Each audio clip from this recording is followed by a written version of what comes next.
দাম্পত্য জীবন সুখী হওয়ার জন্য 1 নম্বর হলো পুরুষকে পুরুষত্ব আনতে হবে। আমি বলতেছি না যে আপনি স্ত্রীদের সাথে কাল থেকে মারামারি করবেন, মুহাব্বতের সাথেই এমন এক পরিবেশ তৈরি করে নেবেন আপনার জীবনে একটা গায়ে হাত দেওয়া লাগবে না। আপনার স্ত্রী এমনি বুঝবে যে উনি হলো বাড়ির জিম্মাদার, উনি যেভাবে বলবে আমার বাড়ি সেভাবেই চলবে। আপনার টাকা কোথায় খরচ করবেন? বাবা মার পিছনে খরচ করবেন, বোনের পিছনে কট্টু খরচ করবেন, দিনের জন্য কট্টু খরচ করবেন, স্ত্রীর পিছনে কট্টু খরচ করবেন, এটা এখন তো আপনার দায়িত্ব। এগুলো বললে নারীরা বলবে কি নারী বিদ্বেষী? না, এগুলোর দ্বারা দাম্পত্য জীবনকে তোমরা শেষ করে দিয়েছো। নারীদের হাতে ক্ষমতা দিয়ে এই উম্মতকে নারীরা খোদ নিজেও শেষ হয়েছে, এই উম্মতকেও শেষ করেছে তারা। এটা আমরা বোঝানোর চেষ্টা করি ভাই আমাদের ক্ষমতা কিন্তু বাড়ির যায় চলে না। এটা পুরো ইসলাম বিকৃত একটা জিনিস। আল্লাহ তাআলা আসলে আপনি ক্ষমতা খাটান ছাত্রের উপরে, একটা কোরআন হাদিস দিয়ে আমাকে দেখায়েন যে ছাত্রের গায়ে হাত দেওয়া যায়।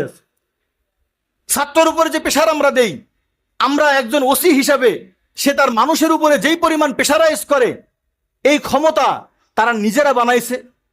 কিন্তু আল্লাহ তাআলা স্বামীর স্ত্রীর উপর যে কর্তৃত্ব খাটানোর যেই ক্ষমতা, এটা খোদ কে দিয়েছেন? আল্লাহ।